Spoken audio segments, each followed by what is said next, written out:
This video is brought to you by Horror, the first time America's paranoia infected the world, my own book on the international war on comic books that occurred during the 1950s, and tries to explain how the modern political world still suffers from incidences from this time.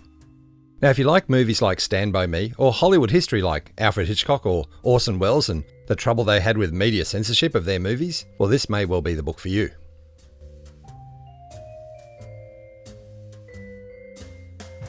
So here I am today at the Australian Fossil and Mineral Museum in Bathurst, New South Wales. This is actually part of the Australian Museum collection. This was actually collected by, this is a private collection by a guy called Warren Somerville, who was a long-time Bathurst resident. I'm just showing you the building because it's a beautiful building. It's actually in an old church because he donated it to the Australian Museum on the proviso that they keep the collection in the region, and he's basically become the curator for life of the Warren Somerville Collection by the Australian Fossil and Mineral Museum, as I said, in Bathurst. There's a very cool saber-tooth. So let's go in. So as you can see, it's old Gothic style. There's me, hello. So of course you come in and through a shop.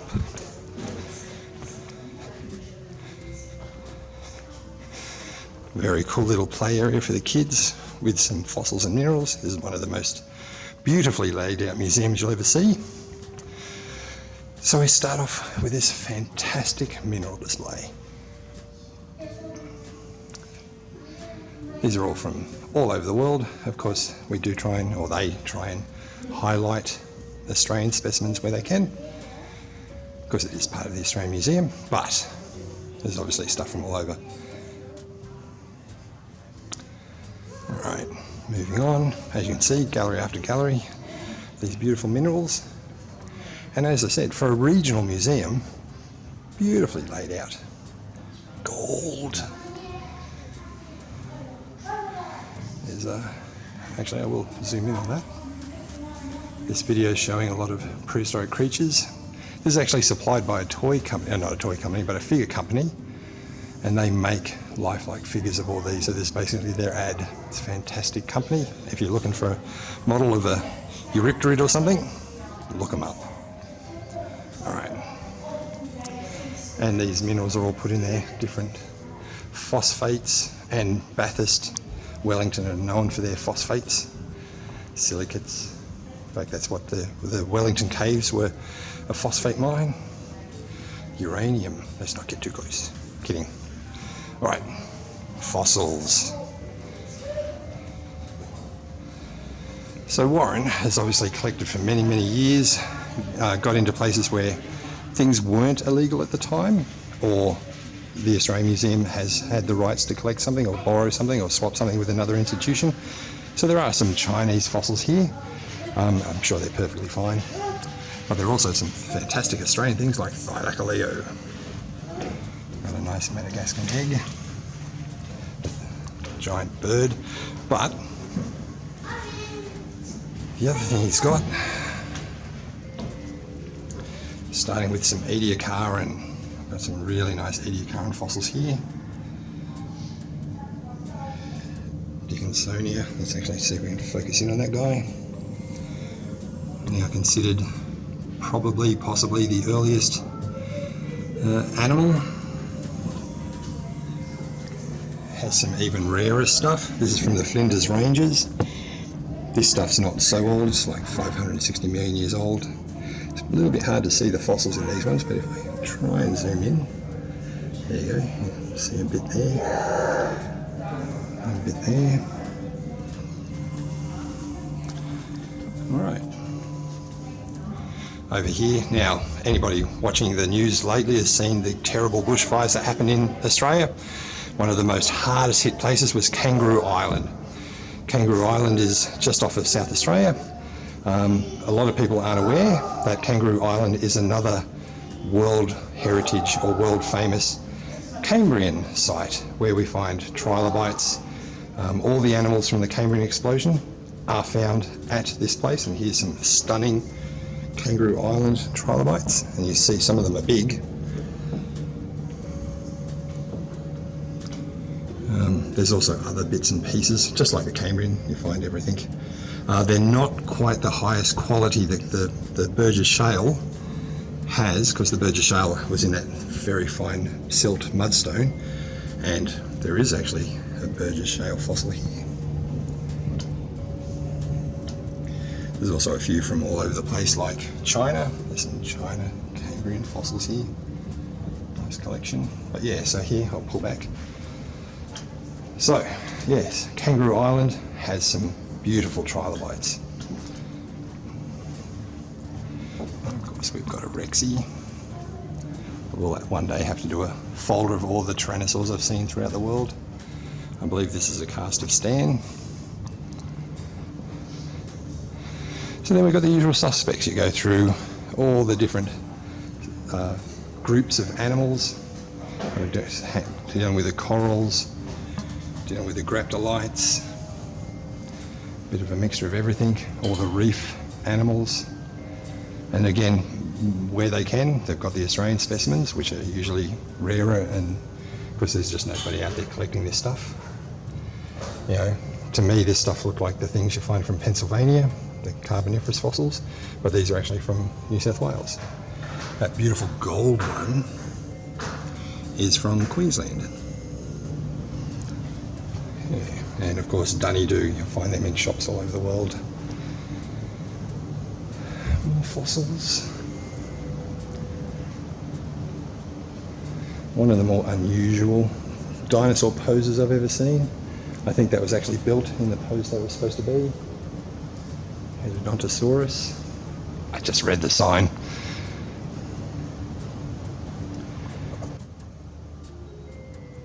Now, as it's a private collection, obviously he was buying stuff, so a lot of the fossils are going to be the things you see in shops, like Green River fossils, Moroccan fossils, which is to be expected, but if he's got them, they're usually of the highest quality.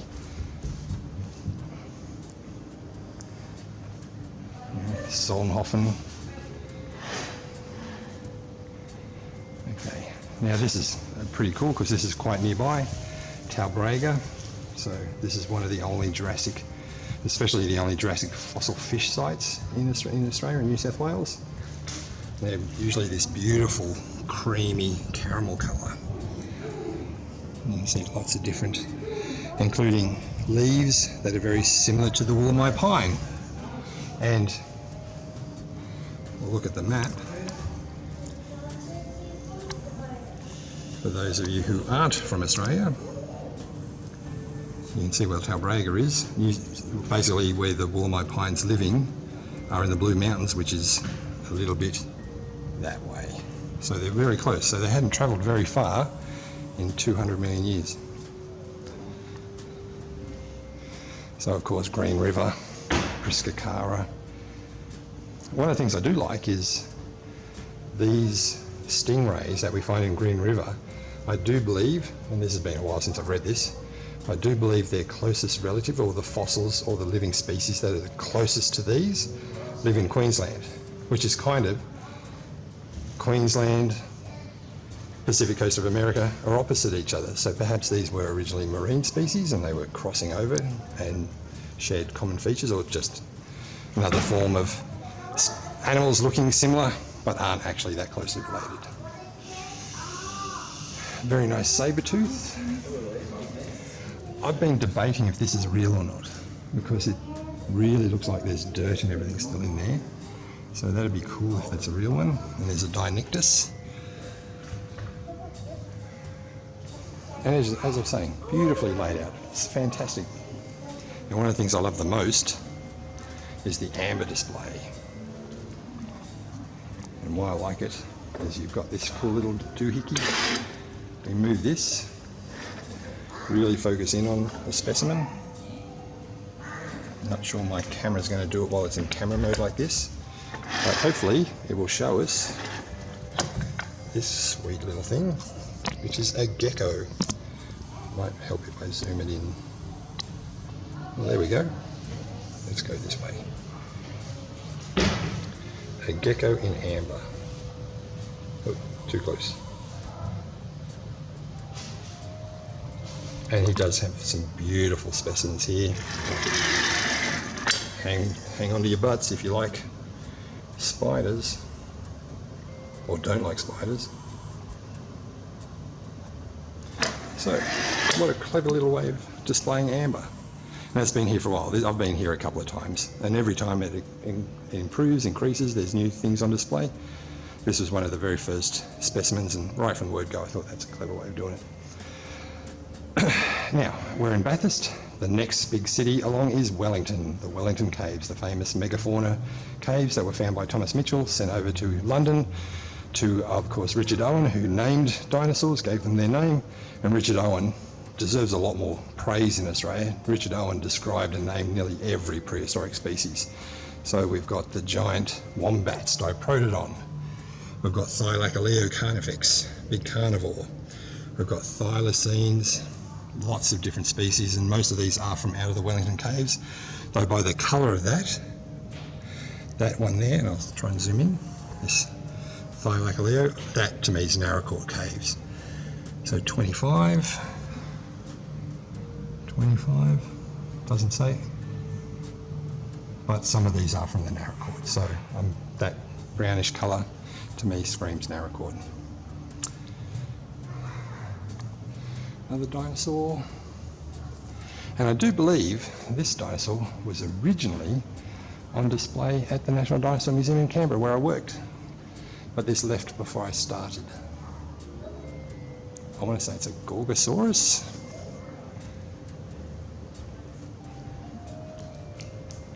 I'm walking up here to the side. Albertosaurus. Shows you I don't know anything. Alright.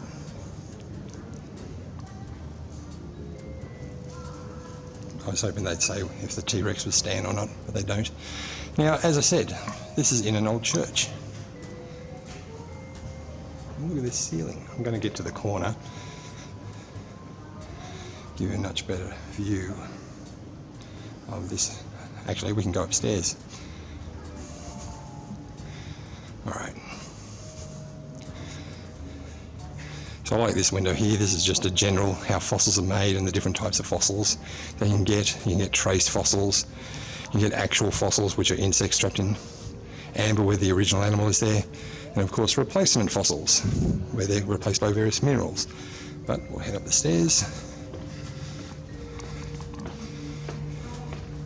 We'll say hello to my lovely girlfriend Catherine. We'll try not to trip on the step. And here you go. Look at this lovely ceiling. And you get a much better view. And what a clever idea, because then you get your kids downstairs, get a great photo with the T-Rex in.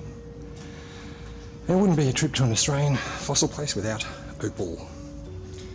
And here we have, I originally thought this was one plesiosaur that had been discovered, but this is two. So these were opal fossils. A large part of the skeleton was discovered.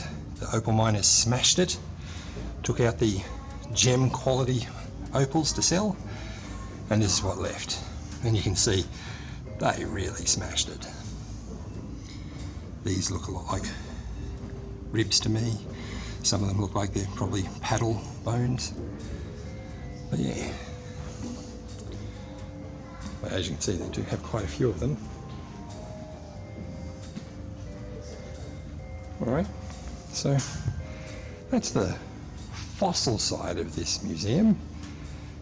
But there's another temporary display which is pretty cool. So we're going downstairs.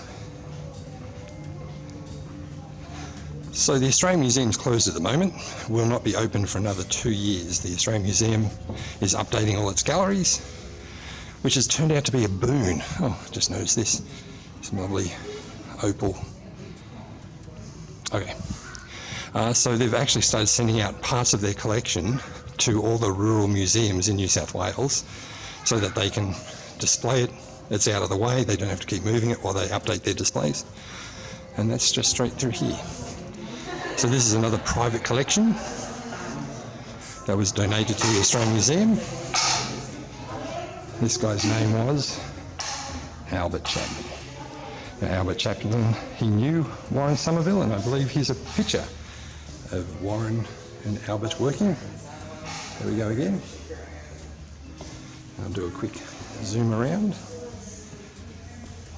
So there's some very high quality minerals on display here, some very rare ones.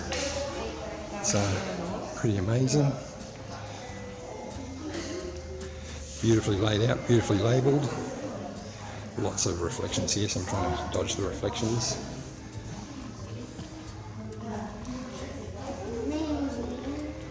As you can see, they are really nice specimens.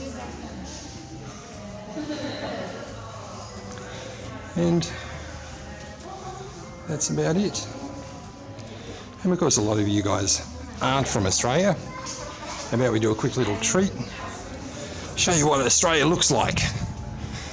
Country town, street, Saturday morning, all the farmers and farmers' wives have come into town.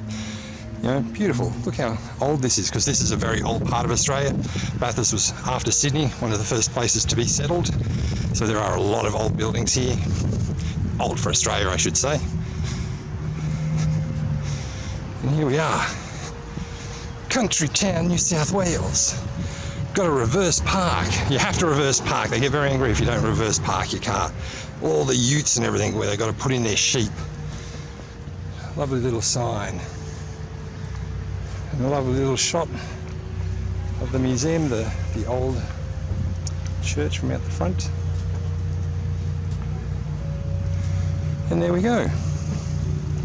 Well, reverse parking, nicely done, sir or madam. So, I hope you've enjoyed yourselves. I'll go in and take a lot of photos and add them to the page at some point. I shall talk to you later, because the next stop will be this afternoon. We're going to Age of Fishes Museum, the famous Devonian fish site. And then after that, we'll head on to Wellington Caves tomorrow.